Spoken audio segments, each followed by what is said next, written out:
বান্দা তুমি জীবনভর যদি গুনাহ করো, আমার কাছে যদি বলো মাওলা মাফ করে দাও, আমি মুহূর্তে তোমাদের জীবনের সব গুনাহ মাফ করে দিব। ও যুবকেরা, মনটারে বুঝাও, তোমার মতো যুবক স্কুল কলেজে পড়ে নামাজ ছাড়ে না। ও আল্লাহর বান্দারা, আপনাদের মতো কত বান্দা চাকরি করে নামাজ ছাড়ে না, ব্যবসা করে নামাজ বাদ দেয় না। এখন থেকে পিছনে যত অন্যায় করলেন, আল্লাহর কাছে মনে মনে তওবা করেন। জীবনে তো কম নামাজ ছাড়েন নাই, আজকে থেকে নামাজ ছাড়বেন না। হায়াতের মালিক আমার আল্লাহ, ইজ্জতের মালিক, রিজিকের মালিক আমার আল্লাহ। আজকে থেকে 5 বেলার নামাজ পড়বেন, মা বাবার খেদমত করবেন, আর উলামায়ে কেরামের পরামর্শ নিয়ে নবীর তরিকায় চলবেন। অতিও গভীর হয় রজনী যখন, নীরবে প্রভুর নাম জপিও তখন।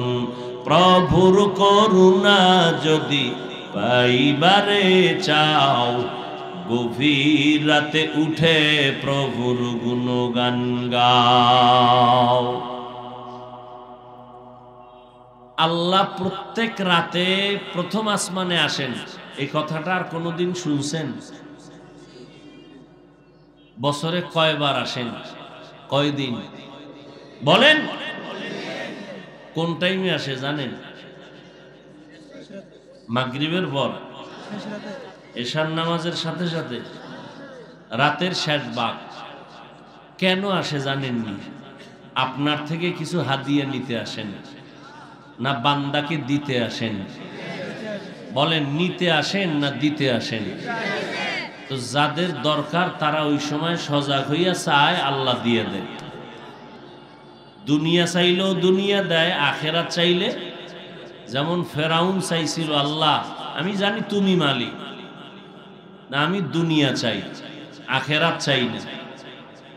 আল্লাহ ফেরাউনকে দুনিয়া দিছেন। ভোর রাত্রে কাঁদতো ফেরাউন গোপনে একা, আল্লাহ আমি আখেরাত চাই না, কি চাই? আপনিও যদি ভোর রাত্রে আল্লাহকে বলেন, আল্লাহ আমি দুনিয়া চাই, আখেরাত চাই না, পেয়ে যাবেন। তবে ফেরাউন সব পাইছে, পৃথিবীর একটা মানুষেরও ভক্তি পায় নাই। কথা বলেন না কেন? ফেরাউনের লাশ কই? মশাও গ্রহণ করে নাই, মাটিও গ্রহণ করে নাই। এই ফেরাউনের দোষ কি? টাকার অভাব নাই, ক্ষমতার অভাব নাই, সৌন্দর্যের অভাব নাই, অনেক দেওয়ার পরও মুমিন তো দূরের কথা, কোন বিধর্মীর ঘরেও কি ফেরাউন নামের কেউ আছে? কেউ রাখবে? পছন্দ কেউ করে? কারণ কি? টাকাও ছিল, ক্ষমতাও ছিল। ওই সময়ের পরাশক্তি ফেরাউন, চোখ তুলে কথা বলার শক্তি কেউ পায় নাই। অথচ আজকে সেই ফেরাউনের নামে ঘৃণা সবাই করে কেন? সব পেয়েছে, হেদায়াত পায় নাই। কি পায় নাই? হেদায়াত। ও আল্লাহর বান্দারা, টাকা পাইছেন, বাড়ি পাইছেন, গাড়ি পাইছেন, সব পেয়েছেন, আল্লাহকে পেয়েছেন, রসুলকে পেয়েছেন, কয় না। মূলত আপনি কিছুই পান নাই। মরণকালে আপনারও 3টা সাদা কাফন, আমারও 3টা সাদা কাফন। কবরে যাওয়ার পরে প্রশ্ন হবে সবার বেলায় এক, কে হিন্দু, কে বৌদ্ধ, কে খ্রিস্টান, কে ইহুদি, সবার প্রশ্ন হবে 3টা। একই প্রশ্ন, রবের পরিচয় দাও, ধর্মের পরিচয় দাও, রহমাতুল লিল আলামিনের পরিচয় দাও।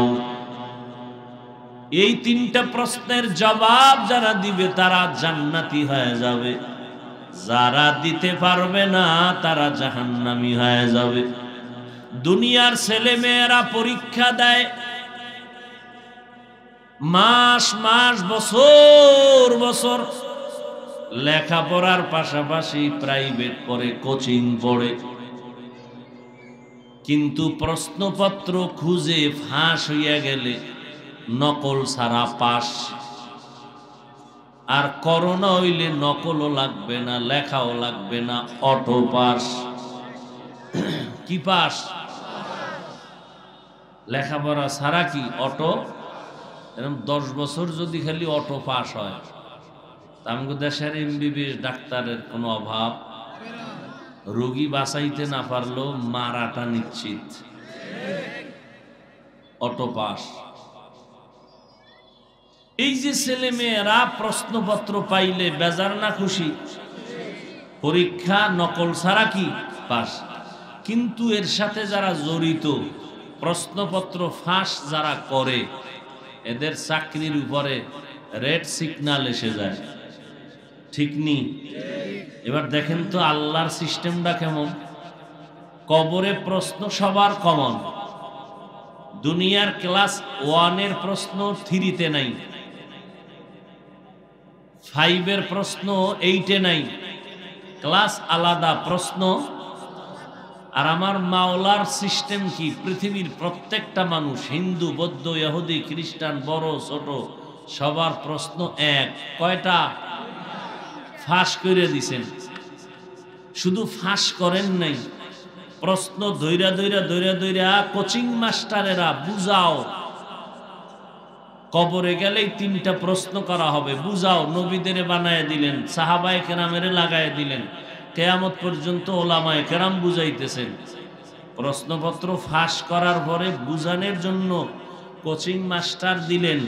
এরপরেও যদি কেউ কবরে গিয়া জবাব দিতে না পারে, বিচার কতটা ভয়ঙ্কর হবে তার।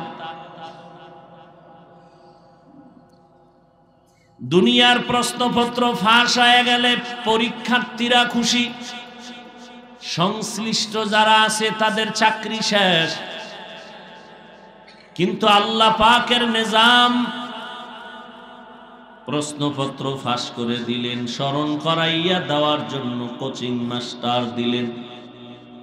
এরপরেও যদি না পারে জবাব দিতে, ভয়ঙ্কর হালাত শুরু হয়ে যাবে কবরে। ও আল্লাহর বান্দারা, আমাদের হুজুরদের কথার মূল পুঁজির নাম কোরআন। কি?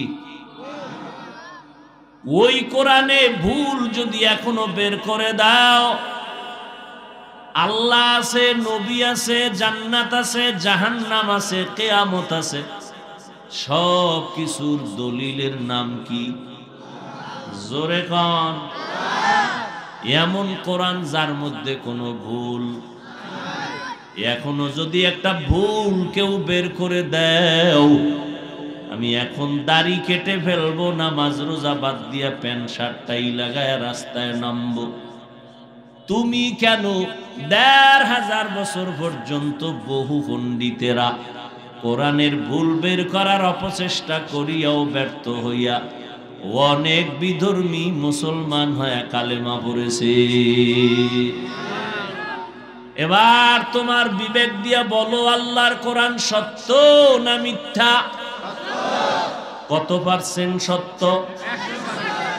আর কেমনে বুঝাইলে বুঝবা যে একটা ভুল এখন যদি বের করে দাও, প্যান্ট শার্টটাই লাগাইয়া রাস্তায় আল্লাহর বিরুদ্ধে কথা বলবো? কারণ কোরআন নাই তো আল্লাহ নাই, আসমান নাই, জমিন নাই, আল্লাহ নাই, ইসলাম নাই, কিচ্ছু নাই। আর কোরআন আছে, সব আছে, সবকিছু আছে, তার সঠিক দলিল কোরআন। কেমন এক ব্যক্তির কাছে কোরআন দিছেন জানেননি? কার কাছে দিছেন কোরআন বলেন?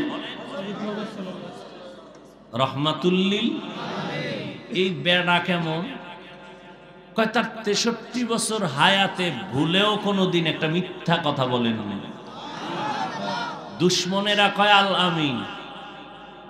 এই নেতার গোলামেরা, একজন মনীষীর নাম বলো তো যে মিছা কয় না? আছে? নেতা, পিসাব, বুজুর্গ সত্য কথা বলেন, মানেন আর না মানেন, সমর্থন তো করবেন, মিথ্যা বলে না কেউ? আছে? আর বলেন না। একজনে বলে মিথ্যা না বললে আমার ব্যবসায়ী চলে না। অথচ আমার নবীর জীবনে একটা মিথ্যা কথা বলেন নাই। নবী জীবনে একটা গুনার কাজ করেন নাই, একটা গুনাও করেন নাই, মিথ্যাও বলেন নাই। কেমন নবী আমার! আল্লাহ তাকে কোরআন দিলেন, নির্ভুল কোরআন। তাল মিলাইবেন না, বুঝা শুনা ইসলাম মানবেন, খুব বুঝা শুনা। ভাল লাগলে মানবেন, না ভাল লাগলে মানবেন না। ইসলাম বাই ফোর্স নয়, বাই চয়েস। লা ইকরাহা ফিদ্দিন। ধর্ম নিয়ে কোনো জোর জবর করার কিছু নাই। কেউ নামাজ পড়বে না, তারে কানে দইরা নামাজ পড়াইলেও সওয়াব হবে না। এটা পরীক্ষার হল।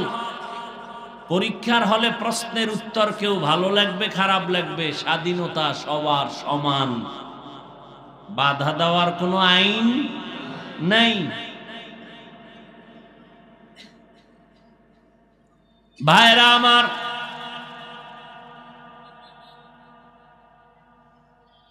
আমার নবীর মতো কোন পীর, কোন বুজুর্গ, কোন মুফতি, মুহাদ্দিস, মুফাসসির, কোন দার্শনিক, কোন বৈজ্ঞানিক জমিনে ছিলনি।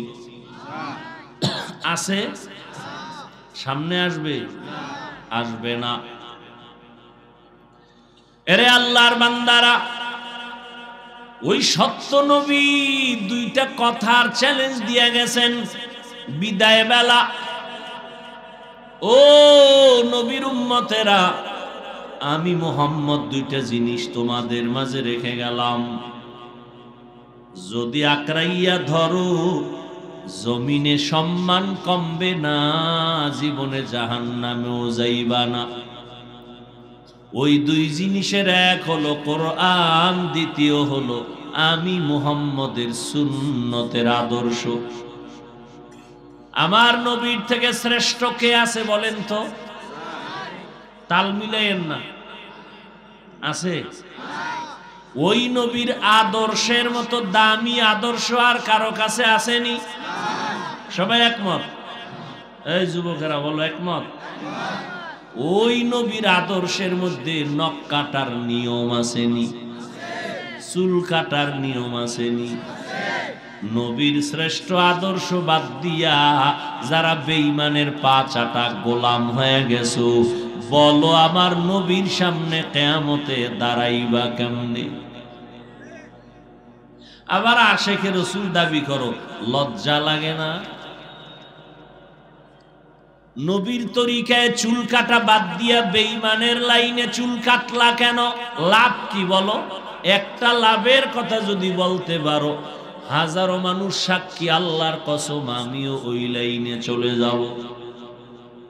একজনে দাঁড়ায় কও যে বেঈমানের লাইনে চুল কাটলে মাথা অল টাইম ঠান্ডা থাকে, চেহারা উজ্জ্বল হয়, যৌবন বাড়ে, স্বাস্থ্য সুন্দর থাকে। তে আকামটা কেন করছো বলো? পাগলেও তো খারাপ করে না, পাগলেও তো নিজের ভালো বুঝে। তুমি রাস্তার পাগল থেকেও কি খারাপ? রাস্তার পাগল কখনো আগুনে হাত দেয় কেন? ওনা পাগল ভালো করে জানে আগুনে হাত দিলে হাত পুড়ে যাবে। পাগলও নিজের ভালো বুঝিয়া চলে। আর মাওলায় তোমারে পাগল বানান নাই, তুমি কেন নিজের ভালোটা বুঝলা না রে বাবা? কেউ কেউ মনে মনে ভাবতেছে, তাহলে আমরা কেমনে চলবো? আপনাদের মতো হুজুর হয়ে যাব? না, আমাদের মতো হুজুর হওয়া আবশ্যক না, মাওলানা হওয়া লাগবে না, মুফতি হওয়া লাগবে না, টাইটেল পাস করা লাগবে না। বরং তুমি চাকরি করো, ব্যবসা করো, লেখাপড়া করো, ডাক্তারি পড়ো, ইঞ্জিনিয়ারিং পড়ো, বাধা নাই। তবে দুইটা স্লোগান অন্তরে ঢুকাইয়া চলবা, গোলামি করবা আমার আল্লাহর, আদর্শ মানবা মদিনা।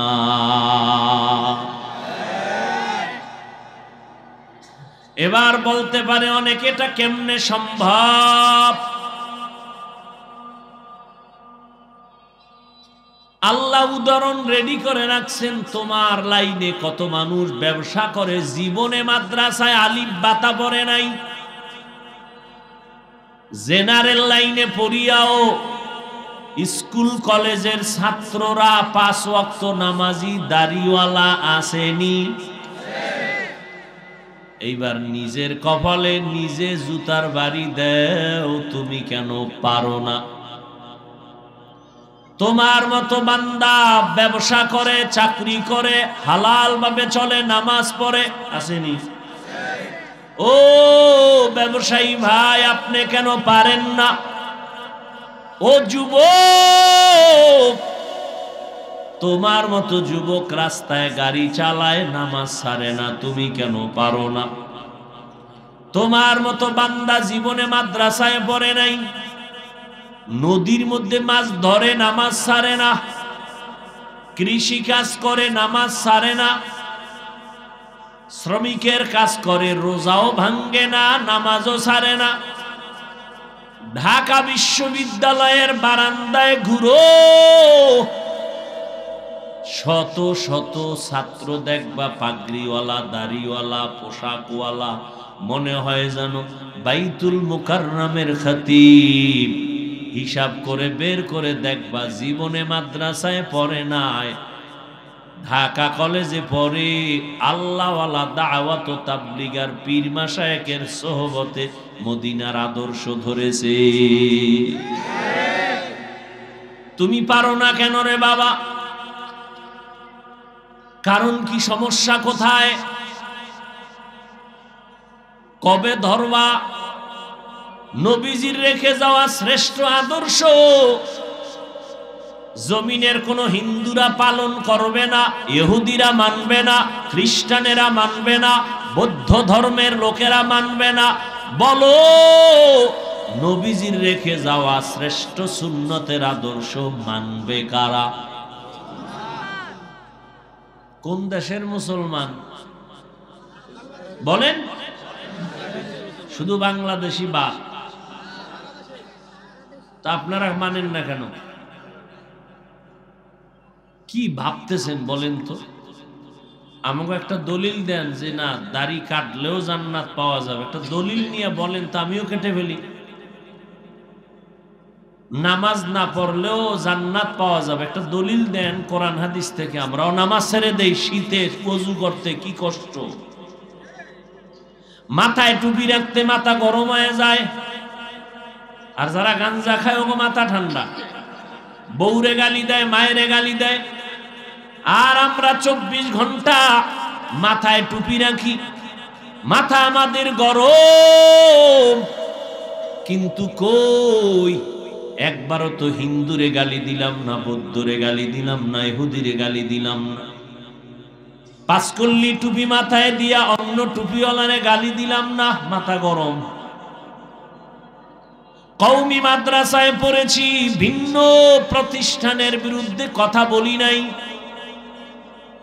দাওয়াত ও তাবলীগের লাইনের সন্তান যারা তাবলীগের লাইনে নাই তাদেরও খারাপ বলি না। আহলে হক পীর মাশায়েখের লাইনের সন্তান যারা পীর মুরিদির লাইনে নাই তাদেরকে আমরা বাঁকা নজরে দেখি না। তবে দেখি কেমনে জানেন? আপনি গরুর গোশতের খিচুড়ি খাইবেন না, এতে কোনো আমগো আপত্তি, কিন্তু যদি আমার খাওয়ায় বাধা দেন অন্তত জুতা লইতে হইল। আপনি তাবলীগ করেন না, কোনো আপত্তি নাই, কিন্তু তাবলীগের বিরুদ্ধে বললে খবর আছে। আপনি দাড়ি রাখেন না, আপনার সাথে আমগো কোনো দ্বন্দ্ব নাই, সালামটা আগে দিব, কিন্তু যদি বলেন দাড়ির বিরুদ্ধে তাহলে জুতা। বুঝেন কথা? বুঝেন? মাঝে মাঝে আমরা বিধর্মীর বিরুদ্ধে কেন বলি? ওরা আমার ইসলাম নিয়ে অ্যালার্জি দেখায়। কথা বুঝেন নাই? সহজে বুঝার চেষ্টা করেন। ইসলাম অনেক প্যাস মনে করেন, পৃথিবীতে ইসলামের মতো সহজ সরল সোজা আদর্শওয়ালা ধর্ম আর কোথাও। আপনারা ইসলামে রোজা রাখেন কয় মাস, আর অন্য ধর্মে যায় দেখবেন মাস টাস নাই, না খাইয়া থাকার সাধনা করে যদি মরতে পারো বিনা হিসাবে স্বর্গে যাবা। নিরামিষ কি পরিমাণ খায় খবর লও। নিম্ন শ্রেণীর ধর্মের মানুষেরা যারা লেখাপড়া কম, এরা উঁচু লেভেলের ধর্মের বই পড়বে, পরের কথা ধরাও নিষেধ, খবর নেই। প্রত্যেকটা ধর্মের ভিতরে নারীদের উপরে করেছে তারা পুরুষের তুলনায় জুলুম, ইসলাম করেছে নারীর অধিকার রক্ষা। এই কথা আমার তাসলিমা নাসরিন আপায় বুঝে নেই। সে বলল আল্লাহ এক চাটিয়া নারীদের উপরে পর্দার আদেশ দিয়া জুলুম করেছে, আল্লাহ বড় জালেম। বোরকার বিরুদ্ধে কথা বলল তাসলিমা। আমাদের গ্রামের প্রবাদ আছে যে যাকে নিন্দে সে তাকে পিন্দে। যেই বোরকার বিরুদ্ধে তাসলিমা বিষোদ্গার করলো, লেখলো, মুসলমানের আন্দোলনের কারণে ওই সময়ের সরকারের হাতে হাত রাইখা বোরকা পরিয়াই পালাইতে বাধ্য হয়েছিল। এই মিয়া এখন তো টুপি পরলে সমস্যা নাই, চেহারা খোলা থাকে না, মরার পরে এমন ভরা পরমু যে বডির কোনো অংশই দেখা যাবে না, পুরা সুন্নতের পোশাক দিয়া কবরে যাব, তো লাভ কি? মরার আগে পরেন ওই পোশাক।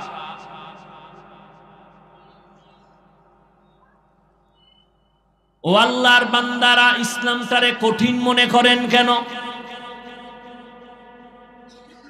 কে আপনাকে কঠিন বুঝাইল? এই যে এতক্ষণ বয়ান করলাম, একবারও তো বলি নাই তাবলিগ না করলে গুনাহ হবে, পীরের কাছে না গেলে গুনাহ হবে, মাদ্রাসায় না পড়লে জাহান্নামে যাবেন, একবারও বলছি। টুপি মাথায় না দিলে জাহান্নামে যাবেন, কিন্তু সাইরাও কিন্তু দেই নাই, সাইরে দিছি। মানে দাড়ি রাখবেন না, কোনো আফসোস নাই, সালাম আগে দেবু, পাশে বয়া খামু এক প্লেটে। কিন্তু যদি বলেন দাড়ির দরকার নাই, তা সার নাই। বুঝেননি? আপনি পর্দা করেন না, আপনার সাথে কোনো দ্বন্দ্ব নাই, কিন্তু পর্দা লাগে না যদি বলেন তো খবর আছে। আপনি রাজনীতি করেন না, কোনো দ্বন্দ্ব নাই, কিন্তু যদি বলেন ইসলাম আর কোরআনে রাজনীতি নাই, তখন কিন্তু আটকাইয়া দিব। বলো আমার আল্লাহর কোরআনটা কি অসম্পূর্ণ যে সব লাইনের সমাধান আছে? রাষ্ট্রের সমাধান বুঝি কোরআনে নাই? কোরআন এই দিক দিয়ে দুর্বল, এই কথা বলবেন, ছেড়ে দেওয়া হবে না।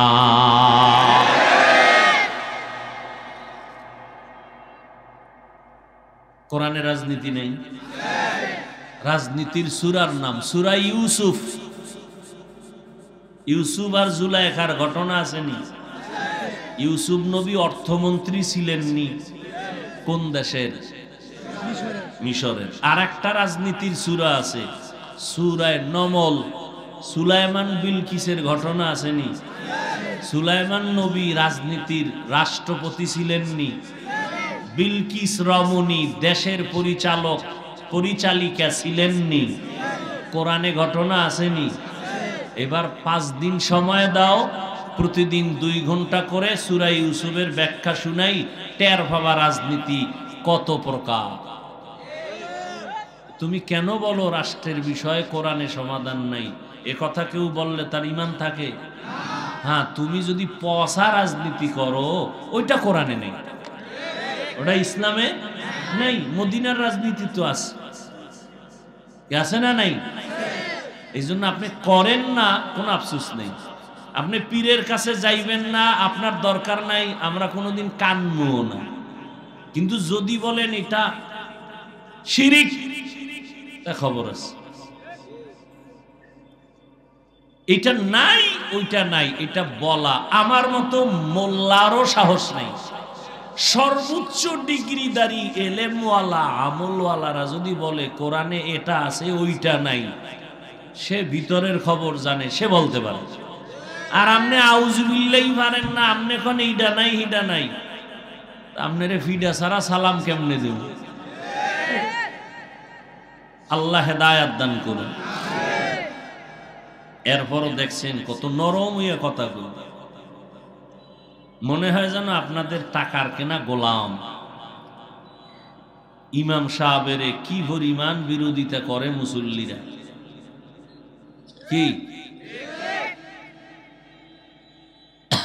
একটা মুড়ি মুড়ি চিনেননি, ওই যে মুড়ি খায়, তো একটা মুড়ি পিঁপড়ায় পাইলে কি পরিমাণ এটারে ধরে, ইমামের এর চেয়েও মুসল্লিরা বেশি জ্বালায়। নামাজ পড়ে বাইরে গিয়া বিরোধিতা, ঠিক। এরপরও ইমাম কোনদিন মোনাজাতে দোয়া করছে? ব্যবসায়ীর জন্য দোয়া করে, অসুস্থ রোগীর জন্য দোয়া করে, কতটা নরম দিল হইয়া মানুষকে ডাকে, কাছে টানে। এরপরও দিন শেষে হুজুরগো দোষ বেশি। কারণ কি জানেন? এখানে কিছু কারণ আছে, তবে এটা আপনাদের জানার কোনো প্রয়োজন নাই, কারণ আমার বিচারক আল্লাহ আছেন তো, নাই? এত টেনশন কেন? নিজের হিসাবটা তাড়াতাড়ি করেন। মরার হায়াত কিন্তু কমতেছে, আর যুবকদের লাশের খবরই কিন্তু বেশি। যত লাশের খবর প্রতিদিন, যুবকের লাশ বেশি। ঘুমের ঘরে বিছানায় যুবকের লাশ, পানির নিচে যুবকের লাশ, গাড়ির নিচে যুবকের লাশ। কিসের বাহাদুরি করেন? ঘুমের মধ্যে মরণ হতে পারে না পারে না? এই চিন্তা যদি থাকতো তো কানের মধ্যে গানের তার লাগায় কিভাবে? ওর মধ্যে মরার কোনো চিন্তা নেই। আল্লাহ হেদায়াত দান করুন। নামাজটা পড়বেন 5 বেলার, নাকি নামাজ ছাড়ার কোনো নিয়ম টিয়ম পাইছেন কোথাও?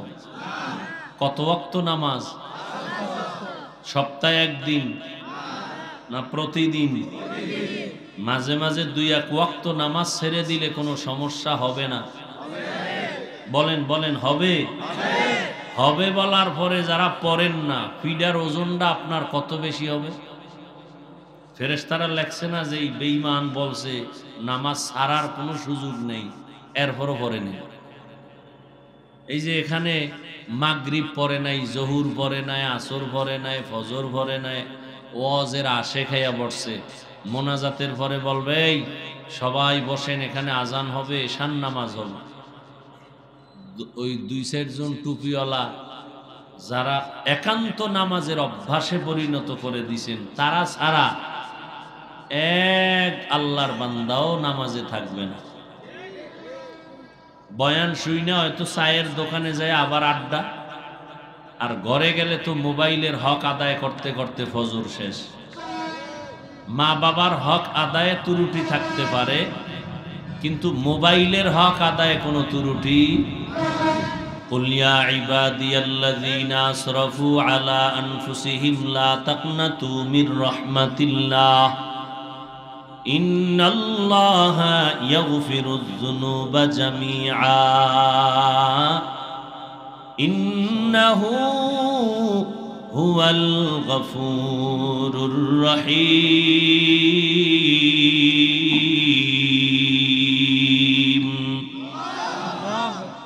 আল্লাহ বলেন, বান্দা এই এতক্ষণ যা ওয়াজ করলাম, অধিকাংশ আল্লাহর আশেক বান্দাদের মধ্যেই ওয়াজের আমলগুলো নাই। এখন কি করবেন? নামাজ যখন পড়তে পারি না, আর কি করার, জাহান্নামে গেছি তো গেছি। আল্লাহ কয় না, তওবার দরজা খুলে দিলাম, আসো। বান্দা তুমি জীবনভর যদি গুনাহ করো, আমার কাছে যদি বলো মাওলা মাফ করে দাও, আমি মুহূর্তে তোমাদের জীবনের সব গুনাহ মাফ করে দিব। ও যুবকেরা, মনটারে বুঝাও, তোমার মতো যুবক স্কুল কলেজে পড়ে নামাজ ছাড়ে না। ও আল্লাহর বান্দারা, আপনাদের মতো কত বান্দা চাকরি করে নামাজ ছাড়ে না, ব্যবসা করে নামাজ বাদ দেয় না। এখন থেকে পিছনে যত অন্যায় করলেন আল্লাহর কাছে মনে মনে তওবা করেন। জীবনে তো কম নামাজ ছাড়েন নাই, আজকে থেকে নামাজ ছাড়বেন না। হায়াতের মালিক আমার আল্লাহ, ইজ্জতের মালিক, রিজিকের মালিক আমার আল্লাহ। আজকে থেকে 5 বেলার নামাজ পড়বেন, মা বাবার খেদমত করবেন, আর উলামায়ে কেরামের পরামর্শ নিয়ে নবীর তরিকায় চলবেন।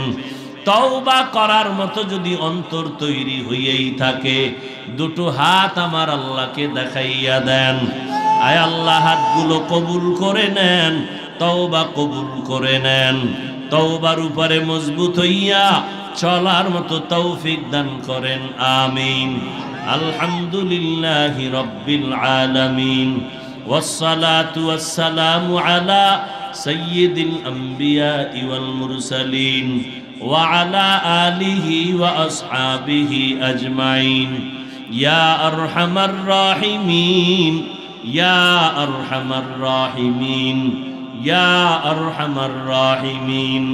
রব্বিরহামহুমা কামা রব্বায়ানি সগীরা। আল্লাহুম্মা ইন্নাকা আফুউন কারীম তুহিব্বুল আফওয়া ফাআফু আন্না। ইয়া হাইয়্যু ইয়া কাইয়্যুম লা ইলাহা ইল্লা আনতা বিরহমাতিকা নাস্তাগীথ। ও দয়ার মালিক, গুনার বোঝা নিয়ে হাত তুলেছি। উলামায়ে কেরাম, মুরব্বী, হাজী সাহেব, ব্যবসায়ী, চাকরিজীবী, যুবক, ছাত্র ভাই, পর্দার আড়ালের মা বোনেরা, সবার গুনাহগুলো দয়ার নজরে মাফ করে দেন আল্লাহ। আয় আল্লাহ, আজকের আয়োজন কবুল করে নেন, সহযোগিতাকারীদের কবুল করে নেন, সারা দুনিয়ায় শান্তি দান করেন, বাংলাদেশ শান্তির দেশ বানায় দেন। ব্যবসা যারা করে, চাকরি করে, কামাই রুজিতে বরকত বাড়ায় দেন, হারাম থেকে হেফাজত করেন। আমার কলিজার যুবকদের 5 ওয়াক্ত নামাজি, কোরআন পড়নেওয়ালা বানায় দেন। মোবাইলের গুনাহের থেকে হেফাজত করেন। মা বোনদের আবেদা বানায় দেন, সন্তানগুলো নেককার বানায় দেন। মাদ্রাসা মসজিদ কবুল করে নেন, অন্যান্য শিক্ষা প্রতিষ্ঠান নবীর আদর্শে কবুল করে নেন। আয় আল্লাহ, চলার পথে হেফাজত করেন, রিয়া হাসাদ কিবির দূর করে ইখলাস দান করেন। আয় আল্লাহ, আমাদের মা, আমাদের বাবা, আত্মীয় যারা কবরে, সবার কবর জান্নাত বানায় দেন। যারা বেঁচে আছেন হায়াত বাড়ায় দেন, অসুস্থ যারা সুস্থতা দান করেন, নেক আমলের আগ্রহ বাড়ায় দেন, গুনাহের প্রতি ঘৃণা জমায় দেন, নবীজির সুন্নাতওয়ালা জিন্দেগি দান করেন, নবীজির মোহাব্বতে আমাদের কবুল করে নেন। হাসবুনাল্লাহু ওয়া নি'মাল ওয়াকিল, নি'মাল মাওলা ওয়া নি'মান নাসির।